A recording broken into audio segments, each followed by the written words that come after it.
The Galactic Combat Arena on Prime could hold 200,000 spectators, and today every seat was filled.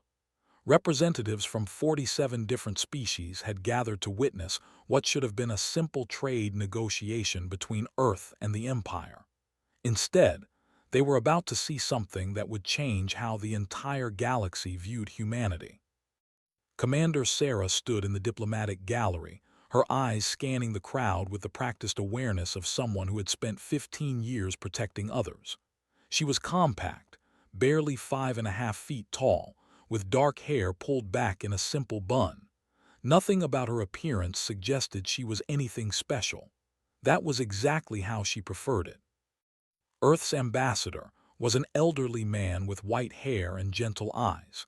He had spent his entire career building bridges between species, speaking softly and seeking common ground. Today, he was trying to negotiate a trade agreement that would give Earth access to mining technology. The talks had been going well until Ambassador entered the room. Which meant he stood nearly 8 feet tall, with dark red chitinous plates covering his body like natural armor. His people had conquered 17 worlds before joining the Galactic Council, and they never let anyone forget it. He moved through the diplomatic chamber like he owned it, his 4 arms gesturing dismissively at the smaller species around him. Sarah watched as approached Ambassador. Something in this body language made her tense. She began moving closer, weaving through the crowd of diplomats and officials. She was 3 steps too far away when it happened.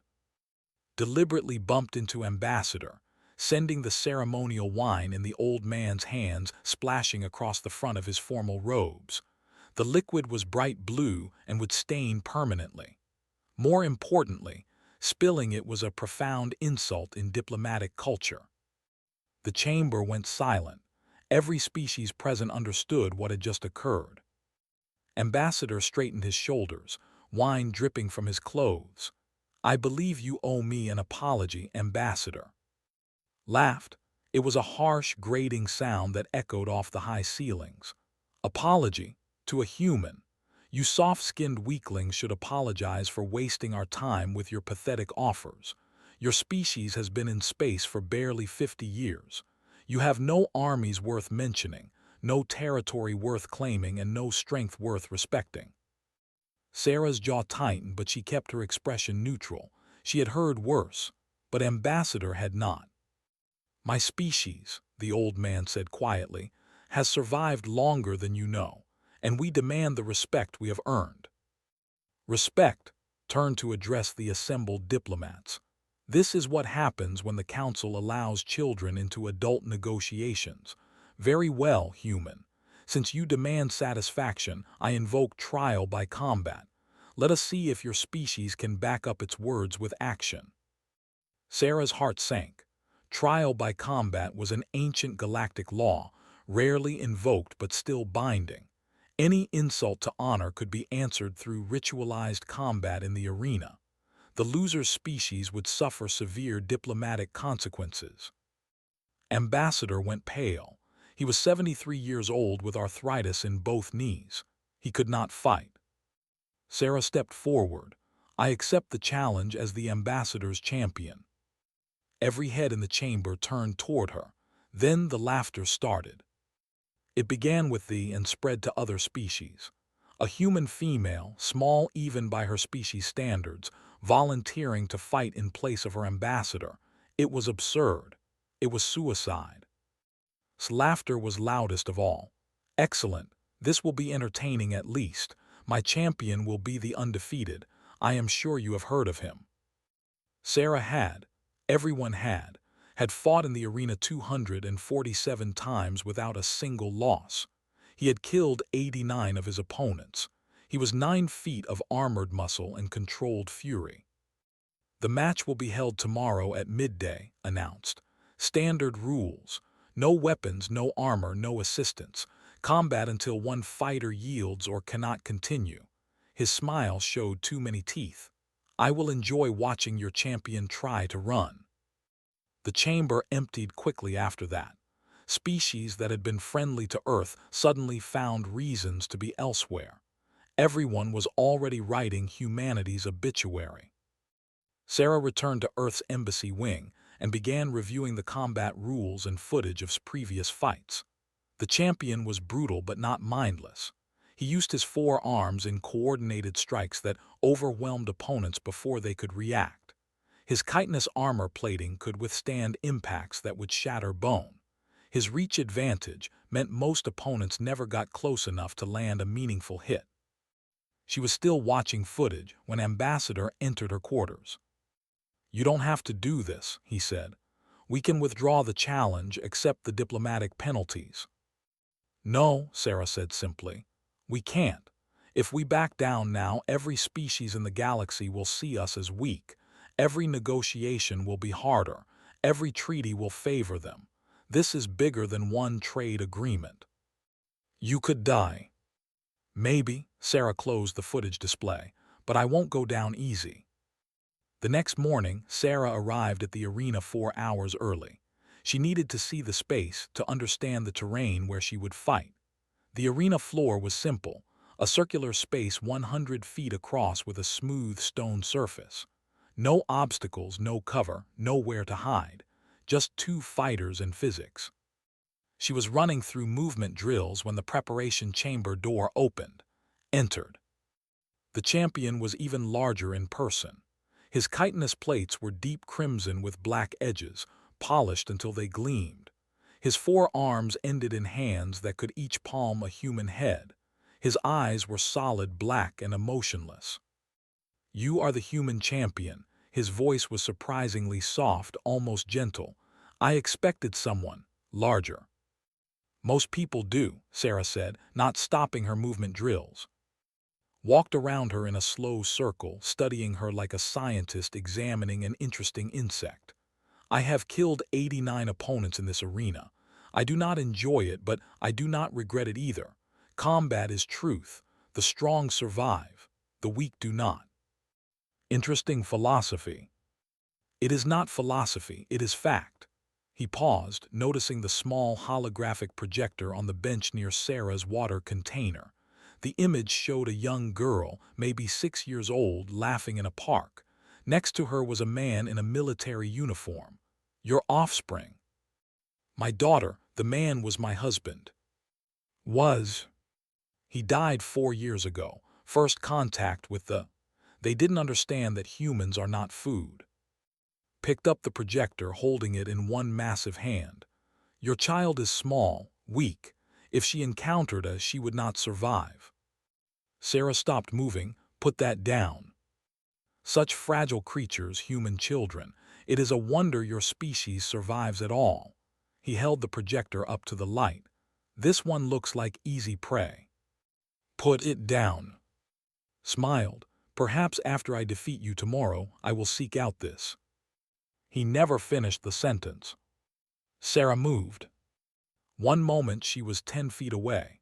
The next she was inside's reach, her hands already in motion. The instincts kicked in and he swung with his lower right arm, a reflexive strike that would have caved in a human skull. Sarah wasn't there anymore. She had dropped below the strike and moved left, her hands finding the elbow joint of his lower left arm. Anatomy was different from human, but joints were joints. Leverage was leverage. She twisted, using her entire body weight and momentum, and something in his arm made a wet crunching sound. The champion roared in pain and surprise. He swung with all four arms, trying to swat this impossible creature away. But Sarah had already moved again, now behind him, her hands finding pressure points that should not have existed on his alien physiology but somehow did. Tried to turn to bring his superior strength to bear. Sarah jumped, using his own turning momentum to swing herself around his body, her legs locked around his thick neck. She twisted, and the champion stumbled. He was bigger, he was stronger. He had 4 arms and natural armor and hundreds of victories. None of it mattered. Sarah dropped to the ground as fell to one knee, disoriented. She struck the side of his knee joint with her heel, and the champion collapsed onto his side. Before he could recover, She had his upper right arm in a lock that bent it backward at an angle nature never intended. "Yield," she said quietly. Tried to rise. Sarah applied pressure. Another bone cracked. "I said yield." The champion tried one more time to break free, thrashing with his massive strength. Sarah rode the movement like a trained rider on a bucking horse, maintaining control, finding new pressure points, new angles. She broke his upper left arm, then his lower right. It had been 11 seconds since picked up the holographic projector. The champion finally went limp, unconscious from pain and shock. Sarah released him and stood, breathing hard. Her knuckles were bleeding. Her shoulder ached where one of his wild strikes had clipped her, but she was standing. Was not. She became aware of others in the room. Arena officials had been watching through the observation window. Security personnel stood frozen in the doorway, unsure what to do. A judge was already speaking urgently into a communication device. Ambassador pushed through the crowd, his face twisted in rage. "Foul! She attacked outside the sanctioned match. This is illegal, this is." "First strike," the judge said, his voice cutting through protest. "Review the footage. Your champion struck first when the human moved. Under galactic combat law, first strike initiates combat regardless of location. The match is concluded. Earth wins by technical knockout." The preparation chamber erupted in chaos. Officials shouted protests. Other species murmured in shock and confusion. Medical personnel rushed to side, scanning the extent of his injuries. Sarah walked calmly to her bench, picked up the holographic projector that had dropped, and it was undamaged. She looked at her daughter's smiling face for a moment, then turned to Ambassador, who had appeared in the doorway. "Sir," she said formally, "I believe the trade negotiations can proceed." The old ambassador stared at her, then at the fallen champion, then back at her. He started to laugh. It was a sound of relief and disbelief and pride all mixed together. "Commander," he said, "you have just changed everything." He had no idea how right he was. The Galactic Council convened an emergency tribunal 3 days later. The chamber was larger than the one where the initial insult had occurred, designed to hold representatives from every member species. Today it was standing room only. Sarah sat at the defendant's table, though she was not exactly on trial. Technically, the tribunal was investigating whether the combat had been legitimate under galactic law. Practically, everyone knew this was about something else entirely. It was about how a human had done the impossible. Ambassador stood at the prosecution table, his 4 arms gesturing angrily as he addressed the council. This was not combat. This was assault. My champion was attacked without warning, without proper ceremony, without the dignity that trial by combat demands. The head judge, an ancient archon named, studied the evidence displays with eyes that had witnessed 3,000 years of galactic history. Archons were crystalline beings, their bodies made of a material that looked like living diamond. They were known for their logic and their absolute commitment to law. "The footage is clear," said, his voice like wind chimes. "Your champion made threatening statements about the human's offspring. The human moved forward in response, struck first. Under Section 47 of the Combat Accords, first strike initiates combat.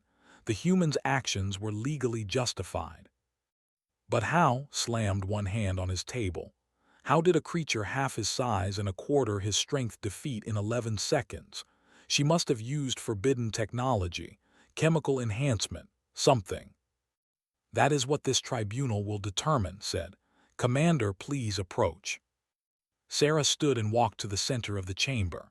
She wore her formal Earth uniform, dark blue with silver trim. No weapons, no equipment, nothing but cloth and insignia. For the next 4 hours, she was subjected to every test the council could devise.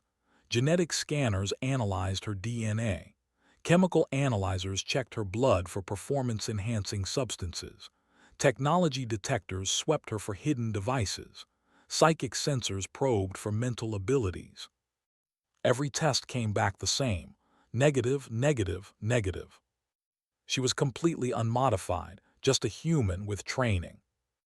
The chamber buzzed with confused conversation. How was this possible? They were one of the strongest species in the galaxy, had defeated opponents from dozens of different worlds. What made humans so different? Called for silence. Commander, you will explain how you defeated a champion who should, by every physical measurement, have overwhelmed you in seconds. Sarah considered her answer carefully. May I show you instead? The Archon judge tilted his crystalline head. Explain. With the Council's permission, I would like to provide a demonstration. A volunteer from the audience, preferably someone with significant size and strength advantage over me, and I will demonstrate the principles I used. Consulted with the other judges. After a moment, he nodded. Acceptable. We will ensure appropriate safety measures. A warrior volunteered. Were 7 feet of dense muscle, their bodies adapted for high-gravity worlds. This particular warrior, who introduced himself as, had arms as thick as Sarah's waist. He stepped onto the demonstration floor with confidence. I will not actually harm you, Sarah told him, but I need you to try to grab me. Grinned, I will try not to hurt you either, small human. He reached for her with both arms. Sarah waited until the last possible moment, then moved. Not away, but toward him, slipping inside his reach. Her hands found his elbow and wrist. She twisted, using his own momentum, and suddenly was off balance. Sarah continued the motion, guiding him down to the floor with a controlled throw that looked effortless. Lay on his back, stunned. The audience was silent.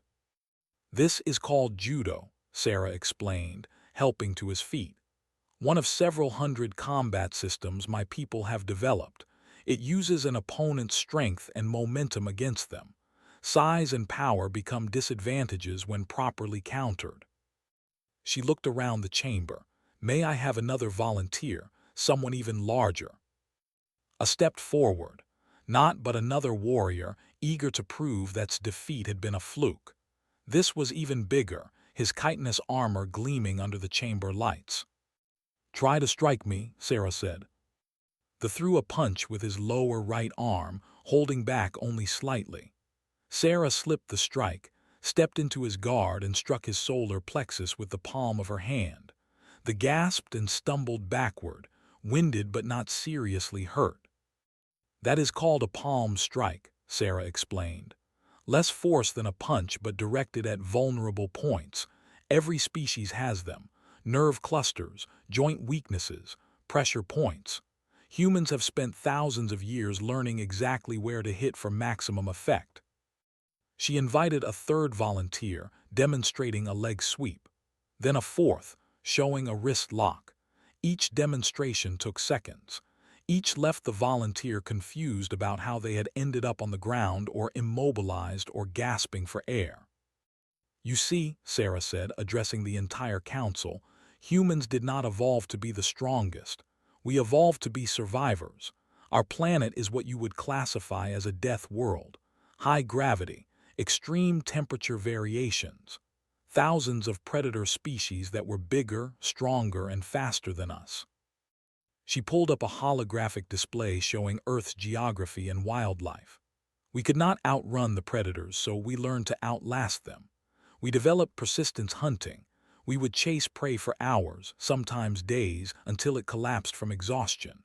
We could not win fights through strength, so we developed tools, weapons, and martial arts that let us defeat stronger opponents through technique and timing. Leaned forward in his seat. You are saying your species is purpose-built for combat? No, Sarah said. We're purpose-built for survival. Combat is just one aspect of that. We're also built to endure pain, to continue functioning when injured, to push past limits that would stop other species. Our bodies produce chemicals called endorphins that let us ignore pain when necessary. We have proprioception, body awareness, that is more refined than most species because we had to be aware of every movement to survive predator encounters. She paused, choosing her next words carefully. You call us weak because we lack natural armor or fangs or claws, but we survived because we developed something better, adaptability. We learned to make tools. We learned to work together. We learned to never, ever give up. And your combat training, asked, where did that come from? Sarah's expression darkened. From each other. Humans have been at war with ourselves for our entire history. We developed hundreds of martial arts, thousands of combat techniques, millions of strategies for defeating other humans. When fought me, he was not just fighting one person. He was fighting against 10,000 years of accumulated combat knowledge. The chamber was absolutely silent. Other species were beginning to understand what Earth represented. Not just another world, but a planet that had forged its inhabitants in constant conflict. Ambassador stood again. This changes nothing. Your champion defeated through luck and surprise. Let us see how she fares when her opponent is prepared and she must face more than one warrior. The other diplomats tried to stop him, sensing this was a mistake, but ignored them. I challenge Commander to a new trial by combat, he announced formally. 5 warriors against 1 human. Standard arena rules. If she loses, Earth will publicly apologize and accept status as a juvenile species with limited galactic rights for the next century. Sarah looked at Ambassador. The old man's face had gone pale. He shook his head slightly, silently begging her to decline. But Sarah understood what did not. This was no longer about one trade agreement or one insult. This was about humanity's place in the galaxy. If she backed down now, every species would see humans as lucky, not capable. They would be forever dismissed, forever underestimated, forever vulnerable. I accept, she said clearly. 1 week from today. And when I win, the Empire will issue a formal apology to Earth and support our application for council voting rights. Smiled, thinking he had won. Agreed. Struck his crystalline staff against the floor. The challenge is accepted and witnessed. The match will be held in 7 days at midday in the Grand Arena. May the truth of combat reveal itself. As the tribunal adjourned, Sarah walked back to the Earth delegation section. Other humans had gathered there, diplomats and security personnel and embassy staff. They all stared at her with expressions of hope and fear. Ambassador put his hand on her shoulder. You know this is suicide, right? 5 trained warriors, all coordinated, all prepared for your techniques. Probably, Sarah admitted. But sometimes you have to do the impossible to prove it can be done. A young communications officer named spoke up. Ma'am, Earth Command is sending reinforcements. Combat instructors, trainers, even volunteers who want to take your place. No substitutes, Sarah said firmly. But trainers are welcome. I have 1 week to prepare for the hardest fight of my life. Let's not waste time. That night, Sarah stood in her quarters looking at the holographic image of her daughter. Little Emma was staying with her grandmother back on Earth, safe and unaware of what her mother was about to do. I'm sorry, baby, Sarah whispered to the image. This is bigger than us. This is about making sure you grow up in a galaxy that respects humanity, that sees us as equals, not prey. She thought about her husband, dead 4 years now. He had been a Marine, killed in humanity's first real conflict with an alien species. They had mistaken a human colony ship for livestock transport. They had learned their mistake when the livestock fought back with a ferocity that shocked them. That was when the galaxy had first noticed humanity, not as diplomats or traders, but as survivors who refused to be victims. Sarah turned off the holographic projector and began reviewing footage of combat techniques. She had 1 week to prepare, 1 week to figure out how to defeat 5 opponents who would be studying her own techniques just as carefully. 1 week to do the impossible. She smiled grimly in the darkness. Impossible was where humans did their best work. The Grand Arena on Prime had been built 5,000 years ago, and in that time it had hosted 10,000 matches. It had seen champions from every species rise and fall. It had witnessed glory and tragedy in equal measure, but it had never seen anything like what was about to happen today. 200,000 spectators filled the seats, with millions more watching through holographic broadcasts across the galaxy. Every major species had sent representatives. Bets were being placed at frantic rates. The odds against Sarah had started at 30 to 1 and had only gotten worse as the week progressed. Sarah stood in the preparation chamber, alone. She had requested privacy for the final hour before the match. The trainers had done everything they could. Now it was just her and her thoughts. Her body was a map of colors. Purple bruises on her ribs from where a sparring partner had landed a kick, tape on her left ankle from a twist during practice, bandages on her knuckles from hitting the practice bags, but underneath the surface damage she was ready. Her mind was clear. Her body was prepared. She knew what she had to do. The door opened. Ambassador entered, looking older than his 73 years. "You can still withdraw," he said, though they both knew it was not really an option anymore. "No, I can't, we both know that." Sighed, they have been training together all week. They've developed coordinated tactics, ambush sequences, rotation patterns. They're going to hit you from multiple angles simultaneously. "I know, I watched their practice sessions." "And you still think you can win?" Sarah considered the question. "Honestly, I don't know. The odds are terrible. They're bigger, stronger, and there are 5 of them. But they've never fought someone who learned to fight on Earth. They've never faced someone who grew up knowing that size and strength don't always win. And most importantly, they've never fought someone who has absolutely nothing to lose and everything to prove. That's not a strategy, that's hope." "Hope," Sarah said, standing and stretching, "is what we do best." The door opened again. This time it was the Archon Judge. His crystalline body reflected the light in rainbow patterns. "It is time," he said simply. Sarah walked through the corridors leading to the arena floor. The sound of the crowd grew louder with each step. 200,000 voices, most of them betting against her survival. She could hear the roar when the warriors were announced, could feel the building shake with the approval of the alien audience. Then it was her turn. She walked out onto the arena floor and the sound changed. Not quite cheering, not quite jeering. Something between fascination and morbid curiosity. They wanted to see if the human who had defeated could do it again. They wanted to see if she would fight or run. They wanted to see what happened when a human faced impossible odds.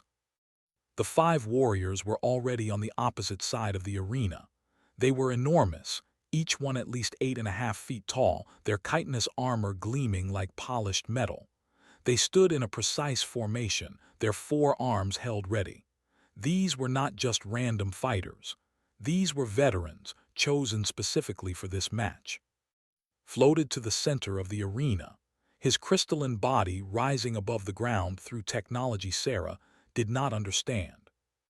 "The rules," his voice boomed through the arena, "are as follows. No weapons. No armor beyond natural physiology.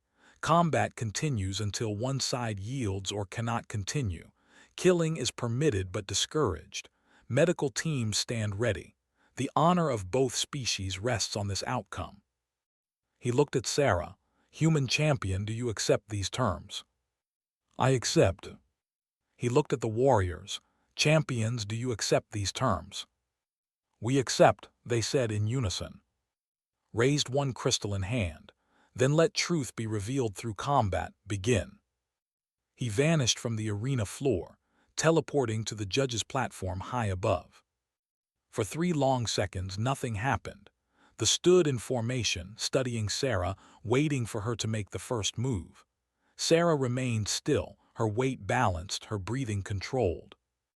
Then they moved. They came at her from 5 directions at once, their coordination perfect. Sarah had expected this.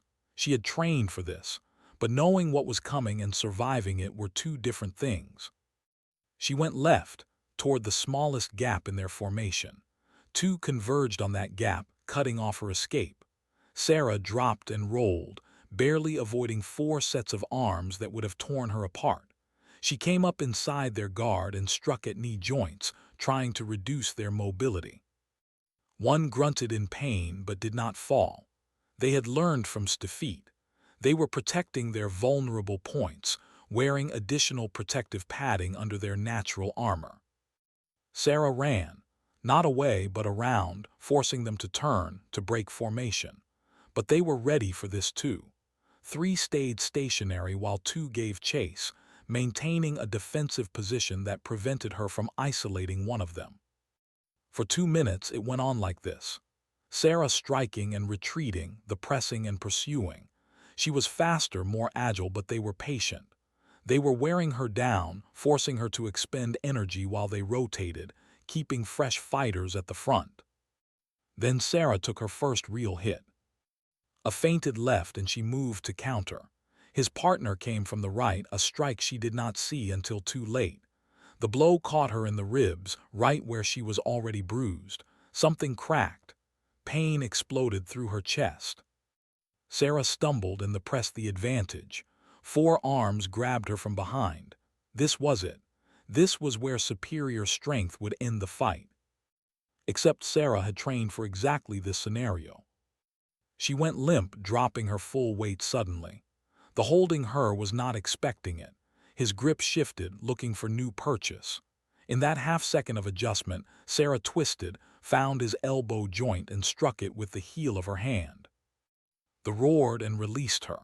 Sarah rolled away, came to her feet, and immediately had to defend against 2 more attackers. 5 minutes into the fight, the crowd was silent. This was not the quick execution they had expected. The human was still standing, still fighting, still finding ways to hurt her opponents even when outnumbered. But she was slowing down. Blood ran from a cut above her eye. Her left shoulder hung lower than her right, ligaments torn from an earlier strike. She was breathing hard, her reserves depleting. They could sense victory. They pressed harder, coordinating their attacks more aggressively. One of them made a mistake. He rushed in, trying to grapple Sarah while his partners covered the angles. But in his eagerness to end the fight, he left himself exposed. Sarah saw the opening and took it, even knowing it might be a trap. She locked his arm, used his body as a shield against the others, and applied pressure to his neck in a way that cut off blood flow to his brain. 8 seconds later, he went unconscious. 4 remained. Sarah released the unconscious warrior and stumbled backward. The crowd was going wild now, unable to believe what they were seeing. But Sarah knew the truth. Taking down one warrior had cost her everything she had left. She was running on empty, on willpower, on the stubborn human refusal to quit. The 4 remaining paused, and Sarah saw something in their posture change. They were no longer certain of victory. They were angry now, aggressive, wanting to avenge their fallen teammate. Anger made people sloppy. The next 2 minutes were chaos. They abandoned their careful coordination in favor of overwhelming force. They came at Sarah from all sides at once, trying to simply crush her through superior numbers. It almost worked. Sarah took hit after hit, a strike that dislocated her jaw, a kick that tore ligaments in her knee, a grab that left claw marks across her back. She should have gone down. Any sane person would have yielded. But Sarah had not survived Earth's Special Forces training, had not lost her husband to alien predators, had not raised her daughter alone by being sane. She kept moving, kept striking, kept finding ways to turn their strength against them. Another went down when Sarah managed to get him in a leg lock that hyperextended his knee. The crack of breaking chitin echoed through the arena. 3 remained. Then 2. Then 1. The final warrior stood across from Sarah. His name was Or, and he was the leader of the 5. He had watched Sarah systematically dismantle his team, and he had learned from their mistakes. He fought defensively, using his superior reach, trying to wear her down. It was working. Sarah could barely stand. Every breath sent pain through her broken ribs. Her left arm was nearly useless. Blood ran into her eye from multiple cuts, or circled her slowly, looking for an opening. You are strong, human, stronger than we believed possible, but you cannot win. You are breaking. Yield, and I will make it quick. Sarah spit blood and reset her dislocated jaw with a wet click that made the crowd gasp. No. Why, you have proven your point. You have shown your species' worth. There is no shame in yielding now. Because, Sarah said, her voice rough, my daughter is watching, and I will not teach her that humans quit when things get hard. She charged. It was reckless, desperate, exactly what Or was expecting. He struck with all four arms, a combination that should have ended the fight instantly. But Sarah was not trying to dodge. She was doing something insane. She took the hits, let them land, felt ribs crack, felt her shoulders separate, felt pain that should have shut her body down. But she also got inside his guard, got to grappling range, got to where his size was a disadvantage. She found the nerve cluster she had been looking for all fight, the one spot where anatomy was identical to human. She struck it with the last of her strength. Or's eyes went wide, his legs buckled. Sarah wrapped her good arm around his neck and squeezed. Not with strength, she had none left, but with technique, with precision, with the knowledge of exactly how to cut off blood flow to an opponent's brain. Or tried to break free. His four arms grabbed at Sarah, trying to pry her off, but she held on with the grip of someone who had nothing left to lose. 10 seconds. 20. 30. Went limp. Sarah released him and tried to stand. Her legs would not cooperate. She collapsed onto the arena floor, unable to move, barely conscious. For a moment, the arena was absolutely silent. Then the sound started. It began with the humans in the crowd, a few dozen embassy staff and Earth representatives. Their cheers were wild, unrestrained, disbelieving. The sound spread. Other species began to react. They banged their shields against the arena walls, their traditional sign of respect for a worthy warrior. The archons, who rarely showed emotion, inclined their crystalline heads. Even some in the crowd were making the gesture of acknowledgement, one fist over their chest. Medical teams from multiple species rushed onto the arena floor. They surrounded Sarah, scanning her injuries, arguing about the best treatment. A human doctor pushed through the crowd and knelt beside her. "Commander, can you hear me?" Did we win?" Sarah's voice was barely a whisper. "You won, you beat all 5 of them. You insane, magnificent woman, you actually won." Sarah smiled, tasting blood. "Good, tell Emma her mom didn't quit." She lost consciousness then, her body finally shutting down after pushing beyond all reasonable limits. She woke 3 days later in a medical facility. Her body was wrapped in regeneration bandages, her broken bones held in place by alien technology that would heal in weeks what would have taken months on Earth. The first face she saw was Ambassador. "You're awake," he said, relief obvious in his voice. "The doctors said you would be, but we were worried." "The match. You won, officially, decisively, impossibly. The Empire issued their formal apology yesterday. They've also agreed to support our application for council voting rights. Ambassador has been recalled in disgrace." Sarah tried to sit up and immediately regretted it. The other fighters. "All alive, injured but alive, is recovering well. He asked to speak with you when you're ready. I think he wants to understand how you beat him." "Maybe later." Sarah looked around the medical room.